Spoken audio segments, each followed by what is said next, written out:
Oh, I'm sorry. I didn't see you there. I have a terrible habit of reading while I'm walking. Here, let me pick this up for... Huh? Sorry.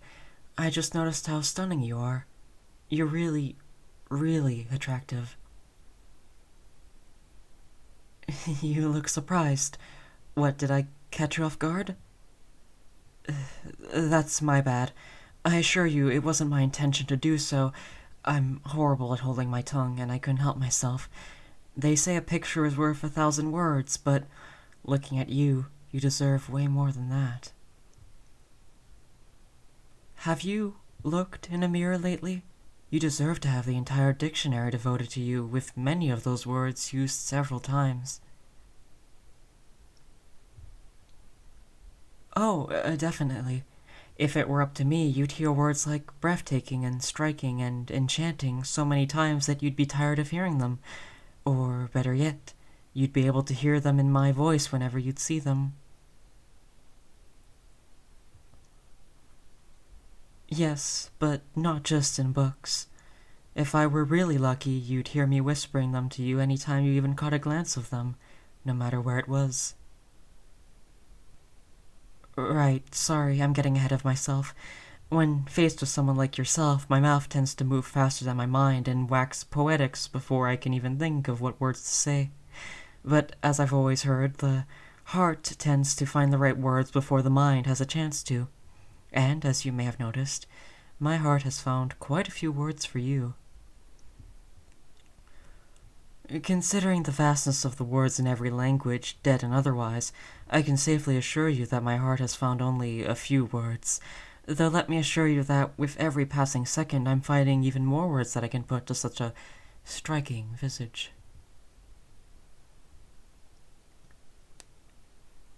Yes, indeed, striking would happen to be one of those words, as would radiant, seeing as how you've burned yourself into my vision, as well as my mind.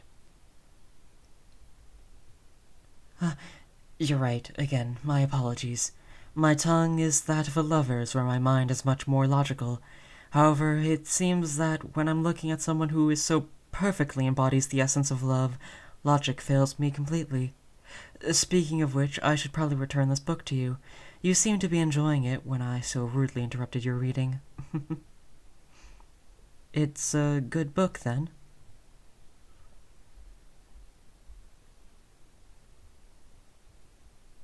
I could tell. Your eyes lit up when you spoke of it. Oh, my dear, I could listen to you speak of the book all day. Your voice is so melodic when colored with the sounds of love. Love for the book, of course, at least that's what I had assumed. Unless, perhaps, your attraction was directed at something else? Perhaps, if I may be so bold, someone else? Your eyes have gone wide. Have I surprised you again? Again, I'm sorry. I've been quite caught off guard by your presence. I hadn't expected for my trip to the library to be so eventful. No, I'm afraid I didn't. For as often as I've come here, I can't say that I've ever come across someone who has left me as enchanted as you have.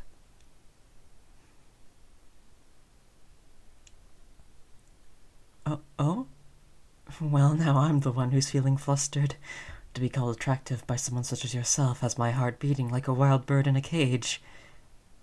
You should be careful of those sweet words, my dear. I'm a hopeless romantic at heart, and, as I've told you, my heart is faster than my mind, and where matters of the heart are involved, my head tends to follow its lead.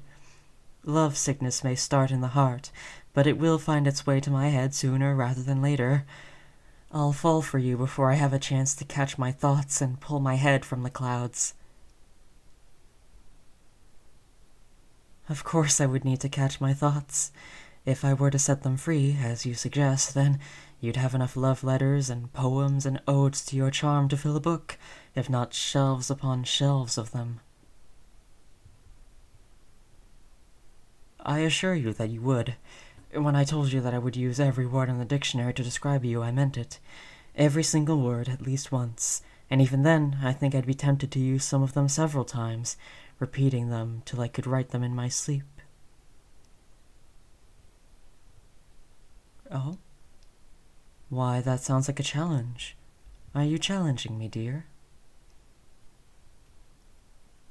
On the contrary, I love a good challenge, though with you as my muse, I wonder if it will truly be a challenge. You've already brought several words to my lips and tongue already.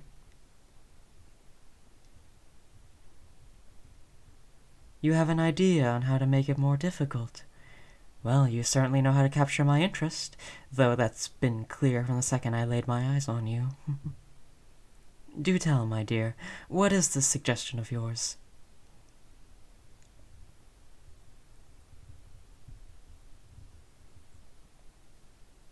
My, now that is an interesting suggestion.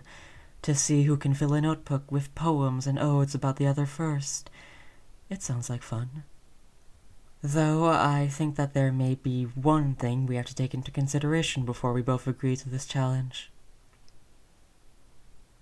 Yes, I think that, while I can think of a great many words and stanzas in mind to describe you, it would be easier to think of more if I could see you again. Perhaps I am suggesting a date. Are you opposed to the idea?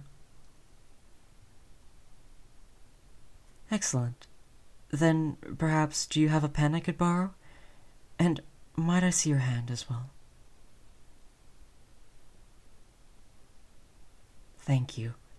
Then let me write my number on your hand so that you may contact me whenever you please. I hope your hand isn't too sensitive. There. And as I said, you can contact me whenever you should want to, and I do mean whenever, my dear. I will be more than happy to hear from you. Oh, of course. To hear your voice or to read your words, either would bring a smile to my face. Then, may I see your hand again? Thank you.